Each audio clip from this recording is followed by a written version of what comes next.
चलिए शुरुआत पहली बड़ी खबर से करेंगे। दरअसल संसद में राष्ट्रगीत वंदे मातरम को लेकर सियासत तेज हो गई है। राज्यसभा में इस मुद्दे पर जोरदार बहस देखने को मिली। गृह मंत्री अमित शाह और विपक्ष के नेता मल्लिकार्जुन खड़गे आमने सामने नजर आए, तो वहीं गांधी परिवार की गैर मौजूदगी पर भी सवाल उठाए गए।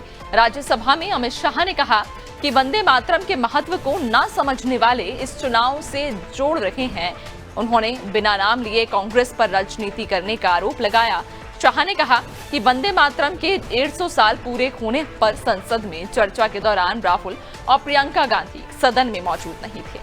साथ ही उन्होंने कहा कि वंदे मातरम का विरोध कांग्रेस नेतृत्व के डीएनए में है, जो नेहरू के समय से चला आ रहा है। तो वहीं नेता प्रतिपक्ष मल्लिकार्जुन खड़गे ने अपनी स्पीच वंदे मातरम के नारों के साथ शुरू की। उन्होंने कहा कि वे 60 सालों से ये गीत गा रहे हैं और उन लोगों की आलोचना की जो अब इसकी शुरुआत कर रहे हैं।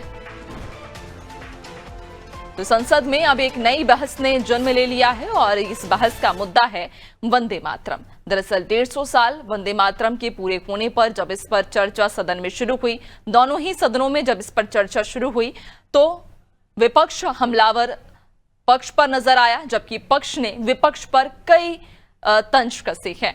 आपको बता दें, अमित शाह ने खुद इस पर, जहां बिना नाम लिए प्रियंका गांधी पर भी उन्होंने हमला किया और विपक्षी दलों पर उन्होंने हमला करते हुए कहा कि जिन्हें इसकी समझ नहीं, वे इस पर आरोप लगा रहे हैं, वे इस पर आवाज उठा रहे हैं। तो वहीं इस पूरे मामले पर पलटवार करते हुए, जवाब देते हुए मल्लिकार्जुन खड़गे ने कहा कि जो नेहरू के समय से चला आ रहा। वहीं नेता प्रतिपक्ष मल्लिकार्जुन खड़गे ने अपनी स्पीच वंदे मातरम के नारों के साथ शुरू की और उन्होंने ये कहा कि वे 60 सालों से ये गीत गा रहे हैं और उन लोगों की आलोचना की जो अब इसकी शुरुआत कर रहे हैं।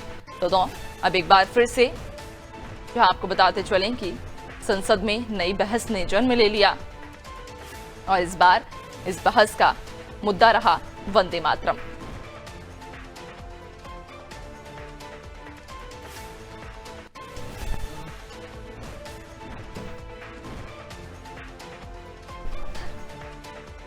और ज्यादा जानकारी लेंगे, हमारे साथ पॉलिटिकल एडिटर मनोज सर जुड़ चुके हैं। मनोज सर, संसद में अब एक नई बहस ने जन्म ले लिया है और इस बार ये विषय वंदे मातरम है, जहां एक और पक्ष जो है विपक्ष पर तंज कस रहा है, तो वहीं विपक्ष भी अब कहीं ना कहीं वंदे मातरम का सहारा लेते हुए ये आरोप लगाए जा रहे हैं या यूं कहें कि तंज कसे जा रहे हैं। और ये भी कहीं ना कहीं इस पूरे ही मुद्दे को, वंदे मातरम के मुद्दे को बंगाल चुनाव से जोड़कर भी देखा जा रहा है।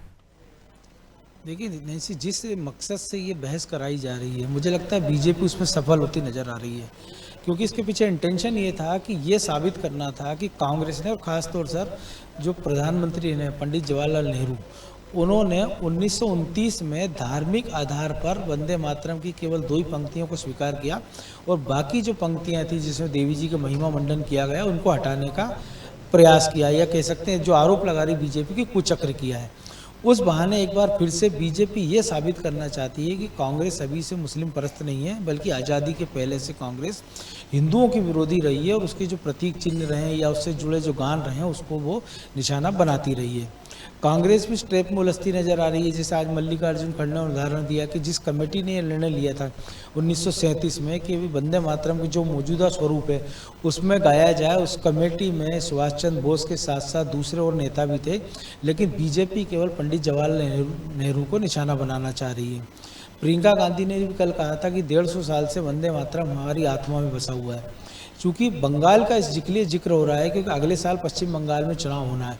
पश्चिम बंगाल में जब ये मामला गूंजा था वंदे मातरम, इसका जब गायन शुरू हुआ था, तो जब पश्चिम बंगाल का 2 हिस्सों में अंग्रेजों ने विभाजन किया था, पूर्वी बंगाल और पश्चिम बंगाल, उस दौरान जो राष्ट्रीयता का प्रतीक था वो वंदे मातरम का पूरा गीत था, जिसको गांव-गांव, गली-गली, कस्बों में गाया जाता था। बंगाल के बाद में भी पूरे देश में फैला और आज़ादी की लड़ाई का एक बड़ा प्रतीक के रूप में उभर कर आया।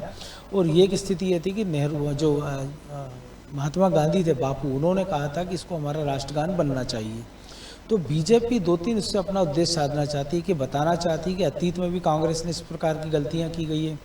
हिंदुओं से जुड़े प्रतीकों को, राष्ट्रगीतों को पहले से निशाना बनाया जाता रहा है और कांग्रेस तुष्टीकरण की राजनीति कर दी। इसके साथ ही पश्चिम बंगाल में भी वो अपना एक तरह से एक मैसेज देने का प्रयास कर रहे हैं, क्योंकि कल ही खबर आई है कि जिन्होंने एक गीत लिखा था आनंद मठ में, बंकिम चंद्र चटर्जी, उनका जो पैतृक आवास है वो खंडर स्थिति में पड़ा हुआ है। उसके पहले कम्युनिस्ट सरकारों ने उसमें लाइब्रेरी बनवाई थी, लेकिन ममता बनर्जी उस पर ध्यान नहीं दे रही है।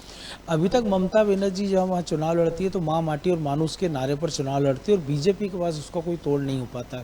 तो बीजेपी चाह रही है कि इसके बहाने वो कांग्रेस को तो देश भर में घेरे ही सही, राष्ट्रीयता का एक नया मुद्दा देश में उठाए ताकि लोग उसके पीछे खड़े होते नजर आए और पश्चिम बंगाल में ममता बनर्जी को उसके गढ़ में घेरा जाए।